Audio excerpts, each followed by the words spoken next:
پوری زندگی بھر اکڑ کر کے چلنا حرام ہے. قرآن پاک میں اللہ نے فرمایا وَلَا تَمْشِ فِي الْأَرْضِ مَرْحًا، زمین پر اکڑ کر مت چلو، اس لیے کہ نہ تم زمین کو پھاڑ سکتے ہو نہ پہاڑوں تک پہنچ سکتے ہو. اور جو اکڑ کر کے چلتا ہے، غرور اور گھمنڈ اور تکبر کرتا ہے، اس کے لیے اذیت ناک سزائیں. قیامت کے دن ان کی حیثیت چونٹیوں کی طرح بنائی جائے گی جو اکڑتے تھے زمین پر، اور انہیں لوگوں کے پیروں سے روندایا جائے گا. لیکن ایک مقام ایسا ہے جہاں حکم دیا جا رہا ہے اکڑ کے چلو، سینہ تان کر کے چلو.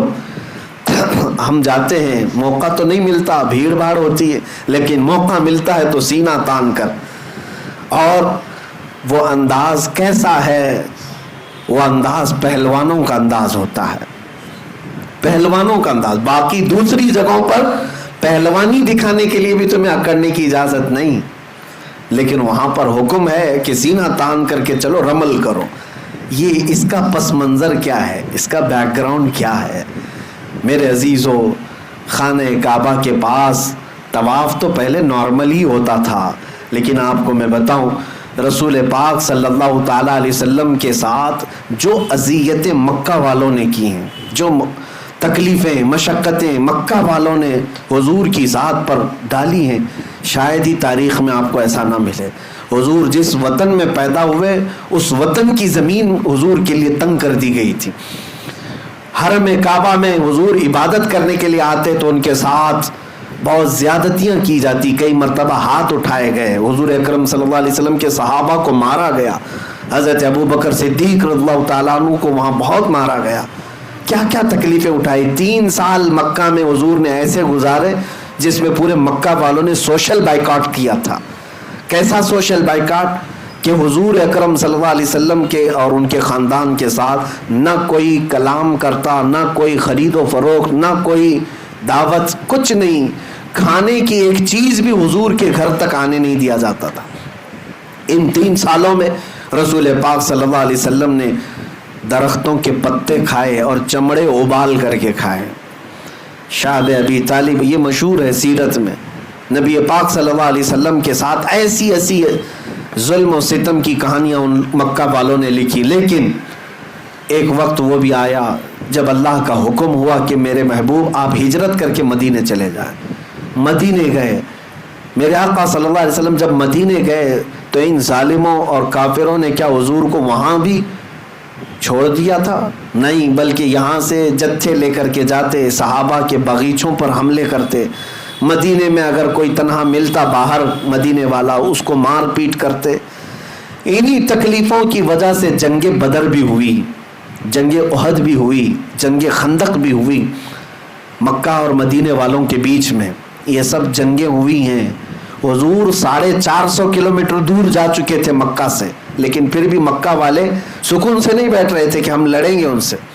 لیکن ایک بات یاد رکھنا، ظلم کی ڈور لمبی نہیں ہوتی، ظلم کی ڈور لمبی نہیں ہوتی، بہت جلدی اسے کھینچ لیا جاتا ہے.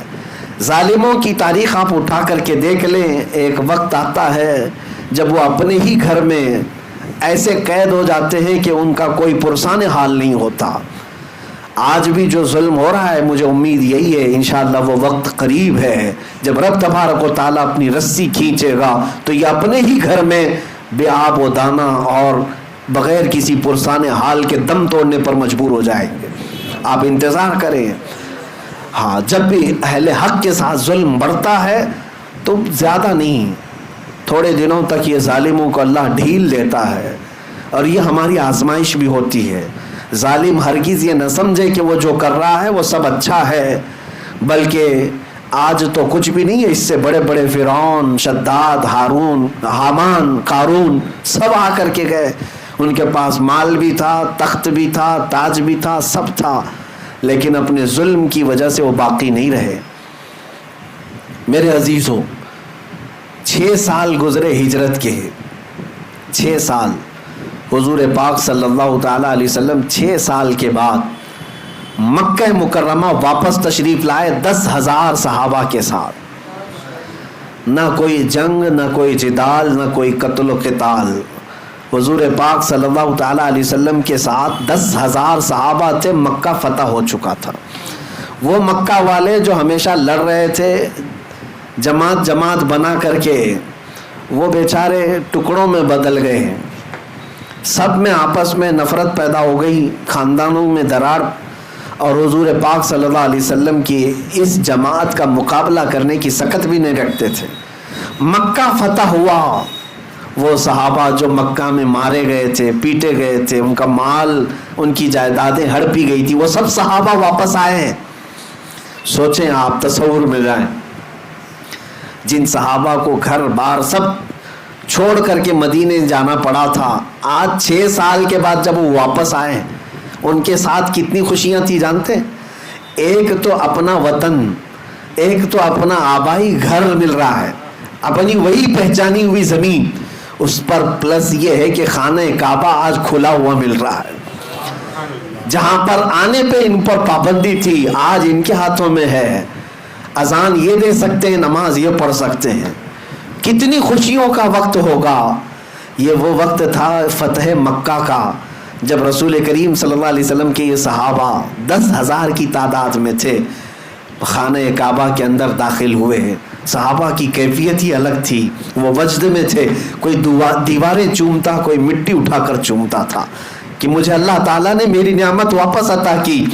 انہی میں سے کچھ صحابہ ایسے تھے جب ان کافروں اور مشرکوں کو دیکھ رہے تھے جو ہتھکڑیوں میں تھے، آج مجبور تھے، تو ان کے سامنے سینہ تان کر کے طواف کرنے لگ گئے، اکڑ کر کے طواف کرنے لگے۔ طواف تو ہو ہی رہا تھا، حضرت عمر فاروق رضی اللہ تعالیٰ عنہ بیچ میں آ گئے، اس صحابی کے، حضرت سعد اور ایک صحابی تھے، کہا کہ یہ کس انداز سے چل رہے ہو تم؟ حضرت عمر آ کر روکنے لگے، یہ کس انداز سے آج تم چل رہے ہو؟ یہ طواف کا طریقہ ہے؟ تو حضرت عمر جب روکنے لگے، میرے مصطفیٰ کریم صلی اللہ علیہ وسلم نے پیچھے سے پکارا اور کہا، عمر چھوڑ دو، اس کی ادا کو اللہ بھی پسند کر رہا ہے۔ اللہ کو یہ پسند ہے کہ اس کے دشمنوں کے سامنے سینہ تان کر کھڑے رہیں، اللہ کو یہ پسند ہے۔ اللہ تعالی ہمیں ہمیشہ دشمنوں کے سامنے اسی طرح سے زندہ رکھے۔ میرے عزیزو، اپنوں کے لیے ہم سینہ تان کر نہیں کھڑے ہوں گے، اپنوں کے لیے کبھی اکڑ و غرور نہ ہو، لیکن اللہ سے دعا یہی کریں کہ اس کے دشمنوں اور اس کے حبیب کے دشمنوں کے سامنے ہمیشہ ہمارا سینہ چوڑا رہے، ہمیشہ ہم سینہ تان کر کے کھڑے رہیں۔ میرے عزیزو، طواف میں جب رمل کرتے ہیں 3 چکر، تب ہمیں یہ بات یاد آتی ہے کہ سب کچھ ختم نہیں ہوا۔ طواف کرنے والے حاجی کو بھی ہر بار طواف کرنے کے بعد اللہ تعالیٰ یہ درس دینا چاہتا ہے، یا اللہ تعالیٰ یہ درس دے رہا ہے کہ اے حاجی دیکھ، آج یہاں تیرے کوئی دشمن نہیں ہے جو تو سینہ تان کر چل رہا ہے۔ مکہ میں کون دشمن ہے تمہارے؟ وہاں پر طواف کے دوران کون دشمن تمہیں دیکھ رہا ہے؟ کوئی نہیں ہے، لیکن تجھے یہ درس دیا جا رہا ہے، بننا ہے اس طرح چل کر کے تو غلام مصطفیٰ بن، جیسے صحابہ تھے۔ ان کی ادائیں تو دیکھ کہ میرے حبیب کے جو غلام چلتے تھے تو وہ کس کے لیے سینہ تانتے تھے؟ وہ رسول اللہ کے دشمنوں کے لیے اور اللہ کے دشمنوں کے لیے۔